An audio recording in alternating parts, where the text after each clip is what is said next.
Sun pictures கலாநிதி மாறன் பெருமையுடன் வழங்கும் தனுஷ் நடித்து இயக்கும் ராயன் ஜூலை 26 முதல் உலகமெங்கும். காஞ்சிபுரம் பச்சைய பார்சல்ஸ், சென்னை, காஞ்சிபுரம், வெள்ளூர், திருவண்ணாமலை. சன்லேண்ட்ல சமைச்சா சக்தி தானா வரும். உங்ககிட்ட எமோஷனல் எங்க ரொம்ப கனெக்டா இருக்கும்னா பிளட் ரிலேஷன்ல ரொம்ப கனெக்டா இருக்கக்கூடியது இருக்கிறத நம்ம பார்க்க முடியும். என்னுடைய தாத்தா பாட்டா எப்படி என்னன்னே தெரியாது, பட் அந்த ஊருக்கு போகும்போது எனக்கு ஒரு சந்தோஷம் வந்துருது. இது அந்த ஒரு வருஷ காலம் எப்படி இருக்கணும்னு சொல்றாங்க பாருங்க. இனிப்பு சாப்பிடக்கூடாது, அது யாருக்குமே தெரியாது. கோலம் போடக்கூடாது, கோயிலுக்கு போகக்கூடாது, தேங்காய் உடைக்கக்கூடாது. சந்தோஷத்தை பெருசாக குழந்தை பிறந்தா தீட்டுங்கிறது தயவு செய்து விட்டுடுமா, அது கிடையவே கிடையாது. இது இவர்களாக கொண்டு வரப்பட்ட ஒரு விஷயம்தான். குழந்தை வரம், நீ போய் ஒரு 6 நாள் 10 நாள் கோயிலில் போய் தங்கி இருந்து வா, கோயில் ஸ்தலங்கள் பக்கத்தில் தங்கி இருந்து வா, அங்கே ஒற்றுமையாக நீங்கள் சேருங்க, சந்தோஷமாக இருங்க. அப்போது முருகனே உங்களுக்கு பிறப்பாங்க, அம்பாலே உங்களுக்கு பிறப்பாங்க. 15 நாள் விரதம் இருக்காங்கம்மா. அந்த 15 நாள் விரதம் இருக்கும்பொழுது எடை நாட்களில் அவங்க 2 பேரும் ஒன்றாக சேரக்கூடியது. அந்த அம்மா விரதத்தையே விட்டுட்டாங்க. சார், நம்மளுடைய அன்றாட வாழ்க்கையிலேயே நிறைய டவுட்ஸ் இருக்கும். அது யார்கிட்ட கேட்கணும் அப்படிங்கிறதும் தெரியாது. அதுக்கான பதில் சரியாக யார் சொல்லுவாங்க அப்படிங்கிறது ஒரு பெரிய டவுட்டாகவே இருக்கும். இப்போ ஜென்ரலாக அப்பாவோ அம்மாவோ இல்லை வீட்டில் யாராவது ஒரு பெரியவங்க இருக்காங்க, அவங்க தவறிட்டாங்க அப்படின்னா கோவிலுக்கு போகக்கூடாது, முதல் வரக்கூடிய எந்த ஒரு விசேஷங்களுக்கும் கலந்துக்கக்கூடாது, தீபாவளி எல்லாம் கொண்டாடக்கூடாது அப்படியெல்லாம் சொல்கிறாங்க. அதே போல் குழந்தை பிறக்கிறத ஒரு நல்ல விஷயமா கொண்டாடுறோம். அப்போவுமே கூட அதையும் தீட்டு, நீங்கள் இவ்வளோ ஒரு குறிப்பிட்ட சமயம் வரைக்கும் நீங்கள் கோவிலுக்கெல்லாம் போகக்கூடாதுன்னு சொல்கிறாங்க. இதெல்லாம் எதனால் சொல்கிறாங்க? ஃபஸ்ட்டு விஷயம், அதாவது இன்றைக்கி நிறையா பேருக்கு ஒரு கேள்வி இருக்குது. எனக்கு என்னென்னா, சார் அப்பா அம்மா இந்த மாதிரி பெரியவர்கள் வயதானவர்கள் இறந்தால் எத்தனை வருஷம், அதாவது இந்த 1 வருஷன்றாங்க சில பேர், 3 மாதங்கிறாங்க, 6 மாதங்கிறாங்க. இந்த மாதிரி இருக்கிறதுக்கு கோயிலுக்கு போகக்கூடாதுங்கிறாங்க. இது கோயிலுக்கு போனால் அது தப்பு அப்படிங்கிறாங்க. தேங்காய் பழம் உடைக்க வேண்டாங்கிறாங்க. இதுக்கு நிறையா பேருக்கு ஒரு பதில் நம்ம சொல்லணும். ஒவ்வொரு சமுதாயம் ஒவ்வொரு குறிப்பிட்டு அவங்களுடைய பெரியவங்கள் வைத்திருக்கக்கூடிய நியம நிஷ்டை அப்படிங்கிறது தனியாக இருக்குமா. இப்போ ஒருத்தர் பார்த்திங்கன்னா 6 மாதம் கடைப்பிடிப்பாங்க, ஒருத்தர் 3 மாதம் கடைப்பிடிப்பாங்க. இன்னொன்று பார்த்திங்கன்னா அடப்பு நாள் அப்படின்னு சொல்லுவாங்க. அடப்பு அப்படின்னா இந்த நட்சத்திரத்தில் அவர்கள் தெய்வத்துக்கிட்ட போகும்பொழுது நமக்கு அடப்பு நாளாக சொல்லப்படுகிறது. இந்த அடப்பு நாள் இருந்தது அப்படின்னு சொன்னால் நமக்கு அந்த அந்த காலகட்டம் முடிகிற வரைக்கும் நம்ம என்ன பண்ணுவோம், வீடை மூடி வைக்கிறது, தினம் போய் விளக்கேற்றி வச்சுட்டு வர்றது, இந்த மாதிரி ஒரு ப்ரொசீஜரை நம்ம ஃபாலோ பண்ணுறது இருந்துன்னு இருக்கும். இதை தவிர 1 வருஷம் கோயிலுக்கு போகக்கூடாது, முக்கிய கோயில்களுக்கு போகக்கூடாது, இதை பற்றி விளக்கம் சொல்லுங்கள் சார் அப்படின்னு சொன்னால் ரொம்ப கிளியராக நான் சொல்கிறேன். எப்பவுமே நம்ம உடம்புக்குள்ளே இருக்கக்கூடியது இந்த உயிர் சக்தின்னு சொல்லுவாங்க. இந்த உயிர் சக்தி இதனுடைய பிரதானம்னா மெயின் உடைய இது எங்கே அப்படின்னு கேட்டிங்கன்னா நம்மளுடைய அப்பா அம்மா அவர்கள்ட்டேருந்து வரப்பட்டது தான் இந்த உடம்பு அப்படின்னு சொல்லலாம். அப்போ இதனுடைய ஆதி எங்கன்னா என்னோடய அப்பா, அதனுடைய ஆதி எங்கன்னா என்னுடைய தாத்தா பாட்டா பூட்டா அப்படின்னு அந்த வரிசை பிரகாரம் நம்ம சொல்ல முடியாது. இந்த உடம்புக்குள்ளே என்னுடைய தந்தையினுடைய குணம், என்னுடைய தாயினுடைய குணம் அடிப்படையாகவே எனக்கு அமைஞ்சிருக்கு. நான் தான் சொல்கிறேன், wherever the emotional connects with you. உங்ககிட்ட எமோஷ்னல் எங்கே ரொம்ப கனெக்டாக இருக்கும்னா பிளட் ரிலேஷனில் ரொம்ப கனெக்டாக இருக்கக்கூடியது இருக்கிறத நம்ம பார்க்க முடியுது. என்னுடைய தாத்தா பாட்டா எப்படி என்னன்னே தெரியாது, பட் அந்த ஊருக்கு போகும்போது எனக்கு ஒரு சந்தோஷம் வந்துடுது. நீங்கள் ஊரை கண்டுபிடிச்சி, ஒருத்தர் ஊரை கண்டுபிடிக்கிறார், வெளிநாட்டில் பிறந்திருக்காரு, உன்னுடைய தாத்தா இந்த ஊரில் தான் பிறந்திருக்காங்கன்னு சொல்லிட்டு நாடி ஜோதிடத்தில் வருது. அவர் அந்த ஊருக்கு போன உடனே அவருக்குள்ள ஒரு பெரிய ஆனந்தம், பெரிய ஒரு திருப்தி இருக்குது. அங்கே ஒரு வீடை வாங்குறாரு. அங்கே ஒரு வீட்டை வாங்கி ஒவ்வொரு வருஷமும் அங்கே தங்குறாரு. சிம்பிள். அவருக்கு அந்த ஊருக்கு போனால் ஒரு மாற்றம் ஏற்படுறது. இப்போ நீங்கள் என்ன தான், இப்போ நான் இப்போ கோயம்புத்தூர்லேருந்து இங்கே நான் வந்திருக்கேன், நான் சேலத்துலேருந்து இங்கே வந்திருக்கேன், ஈரோட்லேருந்து வந்திருக்கேன். சொந்த ஊருக்கு போகும்போது எனக்கு ஒரு பெரிய டிஃப்ரென்ஸ் தெரியுது. சென்னையிலேருந்து நான் ஹைதராபாத் போகிறேன், பெங்களூருக்கு இன்றைக்கி நிறையா வேலைக்காக பெங்களூரில் நம்மளோட பசங்கள்லாம் இருந்துட்டுருக்காங்க ஐடிக்காக. அவங்க ஊருக்கு போகும்போது பார்த்திங்கன்னா ஒரு பெரிய சந்தோஷம், ஒரு பெரிய சிரிப்பு. தீபாவளிக்கெல்லாம் போகும்போது ஒரு பெரிய ஆனந்தமாக அவங்களுக்கு இருக்குது. அப்படி ஊருக்கு போய் என்ன பண்ண போகிறாங்க, ஒன்றும் இல்லை, ஆனாலும் அந்த மண்ணை மிதிக்கும் போது அவங்களுக்குள்ள ஒரு பெரிய மாற்றம் கிடைக்குது. அப்போது நம்மளுடைய பெரியவர்களுக்கு நம்ம செய்யக்கூடிய தர்ம காரியங்கள், பூலோகம், புவலோகம், சிவலோகம், மகலோகம், ஜனலோகம், தபலோகம், சத்தியலோகம்னு 7 அடுக்குகளாக பிரிச்சிருக்காங்க பெரியவர்கள். நீ அவர்களுக்கு செய்யக்கூடிய இந்த கர்ம திதி, அந்த கர்ம இது வந்து நீ அனுஷ்டிக்கக்கூடிய விரதம், நீ இங்கே அனுஷ்டிக்கக்கூடிய விரதம் இருக்குது பார்த்தீங்களா, இதையும் விரதம் தான் சொல்லுவாங்க. இந்த விரதம் அவர்களை ஒவ்வொரு லோகத்துக்காக எடுத்துக்கொண்டு செல்லும். அதுக்கப்புறம் கடைசியில் இருக்கக்கூடிய தெய்வ லோகத்துக்கு கொண்டு சமர்ப்பிக்குது. இந்த டைம் வந்து 1 வருஷம் எடுத்துக்குதுமா. அப்போ இந்த 1 வருஷத்தில் என்னோடய தாத்தா பாட்டா நம்ம வெளிநாட்டில் இல்லை, வெளிநாட்டு கலாச்சாரங்களில் இல்லை, சரி போயிட்டாங்க அப்படின்னு சொல்லிட்டு விடுறதில்ல. இன்றைக்கி அவர்கள் கூட கொண்டு போய் கரெக்டாக பூ வச்சு வணங்குற பழக்கத்தை வந்து நீங்கள் பார்த்துருப்பீங்க. அந்த இடத்துக்கு போய் கண்ணை மூடி தியானம் பண்ணுற வழக்கத்தெல்லாம் வச்சுட்டு இருக்கிறத நம்ம பார்த்துருப்போம். அவ்வளோ நியமனிஷ்டையை நம்ம வந்து ஃபாலோ பண்ணுறோம். நம்ம என்ன பண்ணுறோம், தர்ப்பணம் கொடுக்குறோம், அமாவாசை தர்ப்பணம் கொடுக்குறோம். அவங்க இறந்த திதியை வந்து ரொம்ப பிரதானமாக எடுத்துகிட்டு இருக்கோம். அவங்க போன நாட்களை துக்கமாக அனுசரிக்கிறோம். இந்த துக்கத்தை எத்தனை காலம்னா 1 வருஷ காலம் அனுசரிக்கிறோம். 1 வருஷ காலம் அனுசரித்து இதை ஒரு தபஸாக கொண்டுறோம். அவங்க இல்லாத இந்த பூ உலகில் எனக்கு ரொம்ப வருத்தத்தோடு இருக்கேன்னு சொல்லிட்டு எப்போவுமே இருக்கும். பெற்ற அப்பா அம்மா இன்றைக்கி கூட நிறைய பேர் பார்த்திங்கன்னா பெண்கள்லாம் அவங்களுடைய ஐ மிஸ் மை ஃபாதர் அப்படின்னு நிறையா நீங்கள் ஸ்டேட்டஸ் அது இது போடுறதெல்லாம் நீங்கள் பார்த்துருப்பீங்க. இதெல்லாம் அவங்க மனதனுடைய புழுக்கம், அவங்க துக்கத்தினுடைய அனுசரிக்கக்கூடிய காலகட்டம். இந்த 1 வருஷ காலம் எப்படி இருக்கணும்னு சொல்கிறாங்க பாருங்கள். இனிப்பு சாப்பிடக்கூடாது, அது யாருக்குமே தெரியாது. கோலம் போடக்கூடாது, கோயிலுக்கு போகக்கூடாது, தேங்காய் உடைக்கக்கூடாது, சந்தோஷத்து பெருசாக இருக்கக்கூடாது, விசேஷ நாட்களை கொண்டாடக்கூடாது. அப்போ அவங்க இல்லைன்னா எனக்கு அந்த நாட்கள் ரொம்பவுமே வருத்தமாக இருக்கிறது அப்படிங்கிறது. ஸோ நீங்கள் இந்த ஃபெஸ்டிவலை கொண்டாடினீங்கன்னா அவர்கள் இத்தனை வருஷம் உங்களுக்கு பண்ணின ஒரு பெரிய பணிவிடையாகட்டும். அதாவது பெத்த தாய் ஒரு குழந்தைக்கு பண்ணக்கூடிய தந்தை, அதாவது அந்த தந்தை வந்து ஒரு குழந்தைக்கு பண்ணக்கூடிய இது எப்படின்னு நீங்கள் நினச்சி பாருங்களேன். தான் பார்க்காத உலகத்தை இந்த குழந்தை பார்க்கணும்னு சொல்லிட்டு எவ்வளவோ படிப்புக்காகவும் ஓடி செலவு பண்ணியிருக்காரு. ஒருத்தர் டீ விற்கிறாரு, அவரை டீ விற்கிற குழந்தை வந்து யூனிவர்சிட்டியில் பாஸ் பண்ணி ஃபஸ்ட் ரேங்க் எடுத்து இன்றைக்கி அவங்க அப்பாவை கூப்பிட்டு அந்த பட்டயம் வாங்கும்போது எங்கள் அப்பாவை மேடைக்கு கூப்பிட்டு அவர் அந்த இடத்துக்கு ஒரு சின்ன லுங்கியோடு போயிருக்காரு. வெளியில் வந்து பார்த்திங்கன்னு சொன்னால் அவருடைய டீ சைக்கிள் வெளியில் நின்றுட்டுருக்கு. அவர் போகிறாரு, போய் பையன் வாங்கும்போது மேலே கூப்பிட்டு கையில் அந்த அவார்டை கையில் கொடுக்குறாரு. அப்போது நம்ம அந்த பெரியவங்களுக்கு பண்ணக்கூடிய இந்த காரியத்தை அனுஷ்டிக்கிறது 1 வருஷம் முழுக்க நம்ம வந்து அனுஷ்டிக்கிறோம். இதுதான் அதை வந்து நம்ம சொல்கிறோம். அதனால தான் கோயிலுக்கு போகக்கூடாது அப்படிங்கிறத சொல்கிறோம். இந்த துக்கத்தை அனுசரித்து வருஷம் அதுக்கப்புறம் அந்த 7 லோகம், மோக்ஷ லோகம்னு சொல்லுவோம், அந்த லோகத்துக்கு கொடுத்ததுக்கப்புறம் வருஷம் மாதம் அமாவாசை அன்னைக்கு நம்ம வணங்குறோம். இதுதான் நம்மளுடைய முறைகள்மா. சிறப்பு சார். இதே போல் வந்து குழந்தை பிறந்தது அப்படின்னாலும் அது நல்ல விஷயமா வரவேற்கிறோம், கொண்டாடுறோம். ஆனால் அதையுமே தீட்டு அப்படின்னு சொல்கிறாங்க. அது எதனால்? இது பழக்க தோஷத்தில் வந்த ஒரு விஷயம். ஆனால் அதுக்கு தீட்டு கிடையாது, விருத்தின்னு பேர். நல்லா கேட்டுக்கோங்க, விருத்தின்னு சொல்லுவாங்க. விருத்தின்னா என்ன? அபிவிருத்தி. அது உங்களுக்கு புரிகிற மாதிரி நான் சொல்கிறேன். அபிவிருத்தின்னு சொல்லலாம். அபிவிருத்தினா என்ன அப்படின்னா வளர்றது அப்படின்னு பேர்.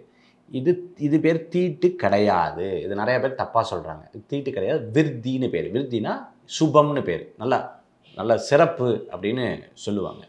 அதுதான் உண்மை. அப்போது இதுக்கு பேர் விருத்தி. இந்த தீட்டு, இந்த குழந்தை பிறந்தா தீட்டுங்கிறத தயவுசெய்து விட்டுடுங்க. அது கிடையவே கிடையாது. இது இவர்களாக கொண்டு வரப்பட்ட ஒரு விஷயந்தான்.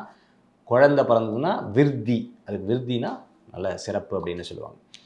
அப்போ அந்த விருத்தினா என்ன, எதனால் கோயிலுக்கு போகக்கூடாதுன்னா, அந்த குழந்தை பிறக்கும் பொழுது அவர்களுடைய உடல்நிலை, அந்த உடலுடைய தன்மைகள் குழந்தைகளுக்கு அப்போதைக்கு, இப்போ கூட நமக்கு அந்த கரோனா வரும்பொழுது பார்த்திங்கன்னு சொன்னால் வீட்டுக்குள்ளே போகும்போது குழந்தைகள் இருந்தால் ரொம்ப சேஃபாக போங்க அப்படின்னு சொன்னவங்க இருப்பாங்க. இது அந்த காலத்துலேருந்தே கடைப்பிடிக்கிறாங்க. குழந்தைகளை போய் பார்க்கும்போது கை கால் கழுவிட்டு போய் குழந்தையை தொடணும். அந்த குழந்தை பக்கத்தில் போய் டக்குன்னு எடுக்கக்கூடாது, பிறந்த குழந்தைய டக்குன்னு எடுக்கக்கூடாது, டக்குன்னு வச்சுக்கக்கூடாது. டாக்டரே பார்த்துட்டிங்கன்னா க்ளவுஸ் போட்டுருந்தா அந்த குழந்தைய எடுப்பா. நிறைய பேர்த்த வந்தாங்கன்னா ஒரு கண்ணாடி இதுலேருந்து வச்சு இந்த பக்கத்துலேருந்து பார்க்குற முறைகள் அந்த காலத்துலேருந்து இருந்திருக்கு. ஏன்னா இந்த காலகட்டம் வரைக்கும் அந்த பெண், அதாவது அந்த உயிர் கொடுத்த பெண், அந்த தாய்க்கு வந்து உடம்பு வந்து சீராகணும். அந்த சீராகக்கூடிய ஒரு தன்மைகள் வந்து இருந்துட்டுருக்கு. இத்தனை காலகட்டம் வந்து அவங்களுக்கு உடம்பு திருப்பி இது கொண்டு வரணும். ஏன்னா நம்மளுடைய மக்களுடைய இதுனா தெய்வ நம்பிக்கை நிறையா இருக்குது. ஒருவேளை இருந்தால் அப்போவே அடுத்த நாளே கோயிலுக்கு கூட்டின்னு போயிட்டா, அப்படி கிடையாது. அந்த குழந்தைகளுக்கும் இந்த வயிற்றுக்குள்ளேருந்து இந்த பூமிக்கு வந்து செட்டில் ஆகணும். அந்த தாய்க்கும் அந்த உடம்பு வந்து ரீசெட் ஆகணும். அந்த ரீசெட் ஆகிற வரைக்கும் முடிச்சதுக்கப்புறம் புண்ணியாவாஜனம் ஒன்று பண்ணுவாங்க. இந்த புண்ணியாவாஜனம் பண்ணதுக்கப்புறம் அந்த குழந்தைய நல்ல நாள் பார்த்து கோயிலுக்கு கொண்டு போவாங்க. அதனால தான் அது சொல்லியிருக்காங்க, அது வந்து தீட்டு கிடையாது, அதுக்கு பேர் விருத்தின்னு பேர். அது இடையில இப்படி பேசி கொண்டு வரப்பட்ட ஒரு விஷயம். சரி, இங்க பொதுவாவே வெளிப்படையா நிறைய கேள்விகள் கேட்கணும்னு தோணுனாலும், சில கட்டுப்பாடுகள் அப்படிங்கிற ஒரு விஷயத்தினால உள்ளுக்குள்ளேயே வச்சுக்கிறோம். அதுக்கான பதில் தெரியாமயே போயிடுது. அப்படி அதிகமா அதுவும் ரீசன்ட் டைம்ல எனக்கு ஏற்பட்ட ஒரு சந்தேகம், நிறைய பேருக்கும் வந்து இதுக்கான பதில் கிடைக்கணும் அப்படின்னு நினைக்கிறோம். கணவன் மனைவி வந்து ஒற்றுமையா இருக்காங்க அப்படிங்கிறப்ப, ஒன்றா இருந்து விரத முறையெல்லாம் மேற்கொண்டு கோவில்களுக்கெல்லாம் போகணும், வரணும் அப்படின்னு ஒரு பக்கம் சொன்னாலும், இன்னொரு பக்கம் வந்து என்ன சொல்றாங்கன்னா, கோவில்களுக்கு போகும்போது சுத்தபத்தமா இருக்கணும் அப்படின்னு சொல்லப்படுது. நிறைய இடங்கள்ல பரிகாரங்களாவும் ஜோதிடர்கள் சொல்றது, நீங்க வந்து கோவில்ல போய் தங்கி இருங்க. அங்க இருந்துட்டு வந்து அதுக்கப்புறம் நீங்க ஒண்ணா இருந்தீங்கங்கும்போது, உங்களுக்கு கடவுளே வந்து குழந்தையா பிறப்பாரு, குழந்தை வரம் இருக்கும் அப்படின்னு சொல்றாங்க. இன்னொரு பக்கம் எடுத்துக்கிட்டோம்னா, கோவில் சிற்பங்களே நம்ம பார்க்குறோம் அந்த காலத்திலிருந்து. அங்க சிற்பங்களுமே வந்துட்டு நல்ல ஒரு காமமான இதெல்லாம் இருக்கிறதா இருக்கிறது. சிற்பங்களுமே வந்து காமமா இருக்கக்கூடியான சிற்பங்கள் எல்லாமே நம்ம பார்க்கப்படுறோம் இல்லையா?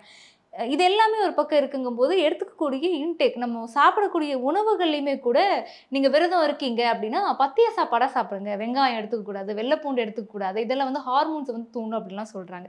இப்படி பல விஷயங்கள் எல்லாமே இப்படி கனெக்ட் பண்ணி பார்க்கும்போது, ஒண்ணு பண்ணு அப்படிங்கிறாங்க, இன்னொன்னு பண்ணாத அப்படிங்கிறாங்க. குழந்தை வேணும்னா ஒண்ணா இருக்கணும்னு ஒரு பக்கம் சொல்றாங்க, இன்னொரு பக்கம் விரதம் இருக்கணும்னு சொல்றாங்க. இது என்ன விஷயம்? இத பத்தி வெளிப்படையா கொஞ்சம் தெளிவா சொன்னீங்கன்னா நல்லாயிருக்கும். பொதுவாக இங்கே என்ன சப்ஜெக்ட்னா கணவன் மனைவி அப்படின்னு சொல்கிறது. முகூர்த்தங்களில் கல்யாணத்துக்கு மந்திரம் இருக்கிற மாதிரி ஒவ்வொரு முகூர்த்தத்தை சொல்கிறாங்க. அதாவது நிச்சய முகூர்த்தம்னு சொல்லுவாங்க. ஒரு நிச்சயதார்த்தத்தை முகூர்த்தமாக கொண்டாடுவாங்க. அன்றைக்கி பார்த்திங்கன்னா நிச்சயதார்த்தம் பண்ணும்போது பந்தல்லாம் போட்டு ரொம்ப சிறப்பாக கொண்டாடுறது உண்டு. ஒவ்வொரு முகூர்த்தம் அப்படின்னு சொல்லுவாங்க. பூணல் போடுற பண்டிகையை ஒரு முகூர்த்தம் அப்படின்னு சொல்லுவாங்க. கல்யாணத்தை ஒரு முகூர்த்தம் அப்படின்னு சொல்லுவாங்க. அதே மாதிரி பார்த்தீங்கன்னு சொன்னால் சாந்தி முகூர்த்தம்னு சொல்லுவாங்க. இதெல்லாம் நம்ம பார்க்கும்பொழுது நம்மளுடைய சாஸ்திரங்களில் இதற்கு மந்திரங்களும் அந்த காலத்தில் நியமனிஷ்டையாக சொன்ன வழக்கங்களை நம்மளால் வந்து கேட்டிருக்கோம். இப்படி இந்த முகூர்த்தமாக ஃபாலோ பண்ணும்போது கோயிலுக்கு போகும்போது ரொம்ப சுத்தபத்தமாக இருக்கணும் அப்படின்னு சொல்கிற பெரியவங்களுடைய சில விஷயத்தை நம்ம பார்க்குறோம். கோயிலுக்கு போகும்போது இப்படி விரதத்தை கடைபிடிக்கணும் அப்படின்னு சொல்கிறாங்க. சரி, இந்த விரதத்தை யாருக்கு கடைபிடிக்கணும், என்னத்துக்காக கடைபிடிக்கணும், இந்த ஒரு விஷயத்தை நம்ம ஒரு தனியாக ஒரு பாட்டாக எடுத்து வைப்போம். குழந்தை வரம், நீ போய் ஒரு 6 நாள் 10 நாள் வந்து கோயிலில் போய் தங்கி இருந்து வா, கோயில் ஸ்தலங்கள் பக்கத்தில் தங்கி இருந்து வா, அங்கே ஒற்றுமையாக நீங்கள் சேருங்க, சந்தோஷமாக இருங்க. அப்போது முருகனே உங்களுக்கு பிறப்பாங்க, அம்பாலே உங்களுக்கு பிறப்பாங்க அப்படின்னு ஜோதிடர் பரிகாரங்களாக சொல்கிறது. அல்லது தெரிஞ்சவங்கள் பெரியவர்கள் இதை சொல்லுவாங்க. இப்படி இருந்து கோயிலுக்கு போகிற வழக்கங்களை கொண்டிருப்பாங்க. நம்பர் 2. நம்பர் 3, ஒரு விரதத்தை கடைபிடிக்கிறாங்க. இந்த கடைபிடிக்கும் போது வெங்காயம் சாப்பிடக்கூடாது. நீங்கள் சொல்கிற வார்த்தை வெங்காயம் சாப்பிடக்கூடாது, பூண்டு சாப்பிடக்கூடாது, இது ஹார்மோனை வந்து தூண்டி விடும். இப்படி இருந்தது அப்படின்னு சொன்னால் தடங்கலாகிறது அப்படின்னு சொல்லக்கூடிய ஒரு விஷயம். நம்பர் 3, இதெல்லாம் தப்புன்னு சொல்கிறீங்களே சார், கோயில் சிற்பத்திலேயே அது இருக்கே சார், அப்போ என்ன சார்? நம்பர் 4, இப்போ இது சரி தவறு சரி தவறு சரி தவறும்போது அப்படியே ஒரு குழப்பமாக வருது சார். என்னென்னே சரியாக எனக்கு யார்ட்டையும் கேட்கவும் முடியறது கிடையாது. சில பேர் தப்புங்கிறா, சில பேர் சரிங்கிறா, என்ன அப்படிங்கிறத நம்ம தெளிவாக பார்க்க போகிறோம். ஃபஸ்ட்டு இதுக்கு பேர் என்ன சொல்கிறாங்கன்னா சந்தோஷமாக இருன்னு சொல்கிறாங்க. பெரியவர்கள் மறைமுக வார்த்தைகளில் இப்படி சொல்கிறாங்க. இங்கே வந்து எல்லாமே இப்போ நம்ம ஓப்பனாக பேசுகிறோம், நீங்களும் இதை பற்றி படிக்கிறீங்க, நாமும் படிக்கிறோம், நிறைய விஷயங்கள் தெரிஞ்சோம். ஒரு மனிதன் கணவன் மனைவி ஆனந்தமாக சந்தோஷமாக இருக்கிறது தான் பெரியவர்கள் எல்லாத்தையும் நமக்கு கொடுக்குறாங்க. நம்மளுடைய சம்ஸ்காரங்கள்லேயே இவன் பிரம்மச்சரியத்தோடு எப்பவும் இருக்கப்படாது, இவங்க என்ன பண்ணணும், கிரகஸ்தராகணும். கிரகஸ்தராகி அந்த ஆண் பெண் 2 பேரும் சேர்ந்து இந்த பூமியில் நல்ல விஷயங்களை எடுத்து பண்ணணும் அப்படிங்கிறது தான் நம்மளுடைய பேஸான ஒரு தன்மை. இப்போ இதெல்லாம் நம்ம எப்படி காமமாக எடுத்திருக்கக்கூடிய ஒரு தன்மைகள் ஒரு பக்கம் இருந்தாலும், தெய்வீகமாக இருக்கக்கூடியதாக நம்ம தெய்வ கோயில்களில் சிற்பங்களை நம்ம பார்த்துருக்கோம். ஸோ ஒரு பக்கம் இது காமமாக இருந்தாலும், ஒரு பக்கம் பார்த்துட்டோம்னா இது தெய்வத்தன்மைகளில் கூட கலந்தது தான் அப்படின்னு சொல்கிறாங்க. ஏன்னா ஒரு மனிதன் ரொம்ப ஸ்ட்ரெஸ்ஃபுல் லைஃப்பில் இருந்தாங்கன்னா எதுவுமே நடக்காது. அவர் வந்து தன்னுடைய சக்தியினை மேலோங்கிறதுக்கு இதுவும் ரொம்ப முக்கியம். ஒரு மனிதன் ஆனந்தமாக இருக்கணும், ஒரு மனிதன் வந்து ஒரு பெரிய ஒரு விஷயத்தை சாதிக்கணும்னா அவன் வந்து ரொம்ப ஆனந்தமாக இருக்கணும். கணவன் மனைவி ரொம்ப சந்தோஷமாக இருக்கணும், குடும்பம் ரொம்ப சந்தோஷமாக, அப்பா அம்மா சந்தோஷமாக இருந்தால் குழந்தைகள் சந்தோஷமாக இருப்பாங்கன்னு பெரியவங்க சொல்கிறத நம்ம பார்த்துருப்போம். இது பேர் அப்போ சந்தோஷம்னு சொல்கிறாங்க. குழந்தை வரம் வேண்டின்னு இருக்கிறவங்க பார்த்தீங்கன்னா ரொம்ப ஊண்டிங்கில், அதாவது ரொம்ப நெகட்டிவிட்டியில், இன்றைக்கி நிறையா மருத்துவமனையில் பார்த்தீங்கன்னா அப்படியே ஃபேஸ் எல்லாம் அப்படியே அவங்களுக்கு ரொம்ப சிரமப்பட்டு வருத்தத்தோடு இருக்கிறவங்க பார்ப்பாங்க. ஏதாவது ஒரு குழந்தை இப்படி நடந்து போச்சுன்னா அந்த குழந்தைய பார்த்து கொஞ்சுவாங்க, இந்த பெண் பார்த்து கொஞ்சுவா, யார் என்ன பார்க்குறாங்கன்னு தெரியுது, எடுத்து முத்தமிடுவா, எனக்கு ஒரு குழந்தை இந்த மாதிரி இருந்தால் நான் இருக்குமே அப்படின்னு சொல்கிறாங்க. ரொம்ப ஃப்ரஸ்ட்ரேஷன், ரொம்ப விரக்தியில் வந்து குழந்தை இல்லாதவங்களுக்கு தான் அதோடைய கஷ்டம் என்னன்னு தெரியும். எந்த விசேஷங்களுக்கும் போக மாட்டாங்க அவங்க. நீங்கள் எவ்வளோ பேங்க் பேலன்ஸ்ன்னு கேட்க மாட்டாங்க, அவங்க கேட்பாங்க என்ன எத்தனை குழந்தைகள் இருக்குது உங்களுக்குன்னு கேட்பாங்க. ஸோ அவங்க அப்படியே கண்ணில் தண்ணி வரும். ஒரு படத்தில் கூட ஒரு இதில் கேட்பாங்க, ஒரு பாட்டில் வரும், அவங்க கேட்பாங்க உங்களுக்கு குழந்தைங்க அப்படின்னு சொன்ன உடனே அவங்க அப்படியே கண்ணில் தண்ணி வர மாதிரி வரும். பின்னாடிலேருந்து ஒரு குழந்தை அம்மா அப்படின்னு கூப்பிடும். கூப்பிட்ட உடனே ஓ உங்கள் குழந்தை தானா அப்படின்னு சொல்லுவாங்க. அப்போது அவங்களுக்கு ஒரு சிரிப்போட கண்ணீர் வரும். ஒரு தாய் தந்தையருக்கு தான் இதோடைய கஷ்டங்கள் என்ன அப்படிங்கிறது தெரியும். இன்றைக்கி மருத்துவமனையில் IVF சென்டரில் நிற்கிறவங்களுக்கு தான் அதோட கஷ்டம் என்ன தெரியும். அப்போ ஜோதிட பெருமக்களும் பெரியவங்களும் என்ன சொல்லலாம், கோயிலில் போய் வேண்டுதல் வச்சுக்கோ, கோயிலில் வந்து தூங்கி எந்திரிச்சு வாங்க, சந்தோஷமாக இருந்து பாருங்கள், இறைவனே பிறப்பாங்க அப்படின்னு சொல்கிறாங்க. சரி, இது தப்பு இல்லையா அப்படின்னா, கணவன் மனைவிக்குள்ளே இந்த தாம்பத்திய உறவு, இந்த ஒற்றுமைகளில் தப்பு கிடையாது. குழந்தைக்கு வேண்டி இருக்கிறது ஒரு பெரிய புண்ணிய காரியங்கள், குழந்தைக்கு வேண்டி இருக்கிறது, இது பேர் தபஸ் அப்படின்னு பேர். இந்த குழந்தையை இந்த உலகத்துக்கு கொடுக்கக்கூடிய ஒரு பெரிய தபஸ் அப்படின்னு பேர். அப்போது இந்த வழக்கம் வந்து தப்பு கிடையாது. அப்போ அடுத்த நாள் என்ன பண்ணணும், இதுக்கு சில சில சில விஷயங்களை நம்ம கடைபிடிக்க வேண்டியிருக்கு. என்ன அப்படின்னு கேட்டிங்கன்னா, ஒருவேளை நம்ம கோயிலில் பக்கத்தில் இருக்கக்கூடிய ஒரு இடங்களில் நம்ம தங்கின்னு இருக்கோம், ஒரு ஹோட்டலில் நம்ம தங்குறோம், குழந்தைக்கு 6 வாரம் விரதம் இருந்து அங்கே இருக்கிறோம், 6 நாள் 10 நாள் அஸ்ட்ராலஜர் குறித்து கொடுத்துட்டாங்க, இல்லை பெரியவங்க சொல்கிறாங்க, போய் இருந்துட்டு இருக்காங்க, ஒற்றுமையாக சேர்றாங்க. அடுத்த நாள் தலைக்கு குளிக்கணும், குளிச்சுட்டு மஞ்சள் தண்ணியை புரோக்ஷனம் பண்ணிவிட்டு கோயிலுக்கு போகணும். இதை நம்ம ப்ராக்டிஸாக கொண்டு வரணும். அடுத்த பாயிண்ட் என்ன அப்படின்னு கேட்டிங்கன்னா, அப்போ அந்த கோயிலில் இருக்கிற சிற்ப சாஸ்திரம் நமக்கு தப்பு கிடையாது, அப்போ இருக்கலாங்கிற ஒரு விஷயத்தை நம்ம கொண்டு வந்துட்டோம். இது நான் சொல்கிறது கணவன் மனைவிக்குள்ள குழந்தை வரம் வேண்டுறதுக்காக இருக்கக்கூடிய சில சப்ஜெக்டை வந்து நம்ம பேசுகிறோம். அடுத்த பாயிண்ட்டு, இவங்க சொல்கிறாங்க கோயிலுக்கு போகும்போது வெங்காயமெல்லாம் சாப்பிடக்கூடாது, இந்த உணர்வுகள் இருக்கக்கூடியதாக இருக்கும். நான் பாருங்கள், என்னுடைய நோக்கம் குழந்தை வரம் அப்படின்னு இருக்கும்பொழுது இது சரின்னு சொல்கிறது. ஆனால் நான் ஒரு விரதத்தை மேற்கொள்கிறேன், என் குழந்தை படிப்புக்காக நான் விரதமாக இருக்கேன். நான் சொல்கிறது உங்களுக்கு புரியறதா? என்னுடைய அப்பா ஆரோக்கியமாக இருக்கணும்னு நான் விரதத்தை இருக்கேன், என்னுடைய அம்மா ஆரோக்கியமாக இருக்கணும்னு நான் ஒரு விரதத்தை இருக்கேன், என் கணவர் ஆரோக்கியமாக இருக்கணும்னு நான் விரதத்தை இருக்கும் பொழுது அதில் அந்த விரதத்தில் மனசு சஞ்சலப்படக்கூடாது, மனசு தடுமாற்றங்கள் ஏற்படக்கூடாது. அப்போ அதுக்கு என்ன பண்ணுறாங்க அப்படின்னு கேட்டிங்கன்னா, வெங்காயம் பூண்டு இந்த மாதிரி விரதத்தில் இதை கடைபிடிக்கக்கூடாதுன்னு இந்த விஷயத்துக்கு இது சொல்கிறாங்க. குழந்தை வரம் வேண்டின்னு இருக்கிறவங்களுக்கு இதில் தப்பு சொல்ல கிடையாது. மற்ற விரதத்தில் இருந்துட்டு இருக்கிறவங்களுக்கு இதில் தடுமாற்றங்கள் இருக்கக்கூடாது அப்படின்னு சொல்கிறாங்க. ஒருத்தவங்க வந்து ஒரு 15 நாள் விரதம் இருக்காங்கம்மா. அந்த 15 நாள் விரதம் இருக்கும்பொழுது எடை நாட்களில் அவங்க 2 பேரும் ஒன்றாக சேரக்கூடியது. அந்த அம்மா விரதத்தையே விட்டுட்டாங்க. அடுத்த நாள்லேருந்து நான் வந்து பாரு 6ஆவது நாள் விரதத்தையே விட்டுட்டேன், யதார்த்தமாக உங்களுக்கு அந்த காரியமும் நடக்கலை, வீட்டில் ஒரு பெரிய சண்டை, இந்த நாளை தான் எனக்கு இந்த காரியம் நடக்கலை, இந்த பிரச்சனை ஆயிடுச்சு அப்படின்னு குடும்பத்தில் ஒரு பெரிய ப்ராப்ளங்கள் ஏற்பட்டிருக்கு.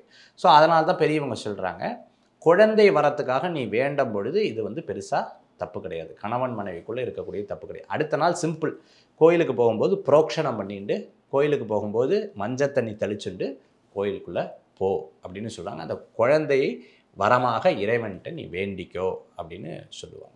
சரி, இப்போ 2 விஷயத்துக்கும் இருக்கக்கூடிய ஒரு பெரிய புரிதல் எல்லாருக்குமே வந்திருக்கும் அப்படின்னு நினைக்கிறேன், குறிப்பாக பெண்களுக்கு.